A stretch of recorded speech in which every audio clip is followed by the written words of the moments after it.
Samantala, ipinagmalaki naman ng Quezon City Police District ang pananagumpay ng kampanya nito kontra krimen. Inihayag ito ni QCPD Chief Richard Albano kaugnay ng sunod-sunod na pagkakaaresto ng mga criminal elements na kumikilos sa syudad. May report si Julius de Samburon. Patuloy ang ginagawang hakbang ng Philippine National Police para sugpuin ang krimen dito sa ating bansa. Kalinsabay ito ng kampanya ni PNP Chief Alan Purisima na maging zero crime at mabawasan ang ganitong insidente lalo na dito sa Kamaynilaan. Kabilang dito ang task force sa Gitna kung saan nila na-recover ang nawawalang bata sa isang mall sa Novaliches. Isa ang malakas na police visibility sa mga lugar na kung saan laganap ang kriminalidad.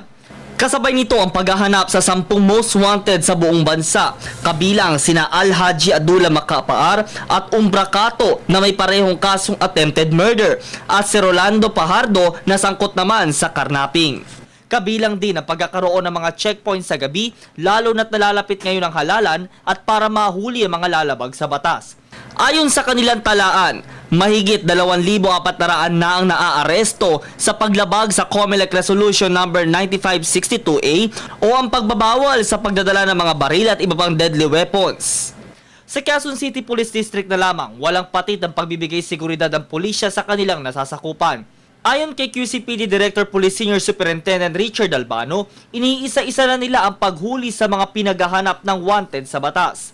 Pinagmalaki din niya ang patuloy na pagbaba ng mga insidente ng kriminalidad sa nito lang ay naaresto ang 7 notorious hold-upper na humold up sa isang pampasaherong bus sa EDSA Quezon Avenue. Dito'y agad niyang iniharap sa mga media ang hinihinalang miyembro ng Ormoc Group.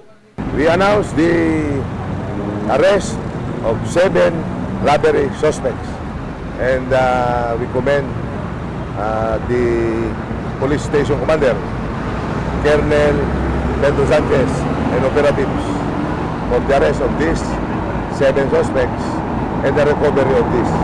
Hindi naman naging imposible ang paghuli sa mga ito dahil noong mga oras na iyon ay nakapwesto ang puwersa ni Police Station 2 Commander Pedro Sanchez na agad na rumisponde.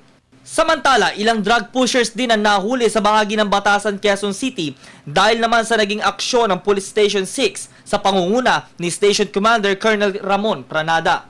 Hindi lang sa pagsugpo ng krimen maaasahan ng mga otoridad, sila din ay nakahandang magbigay tulong sa mga naaapi at tila lihis sa tuwid na daan. Sa paraang ito ay maibabalik ang sambayanan sa ating pulisya bilang isang tunay na public servant. Para sa Telebisyon ng Bayan, Julius de Samburon.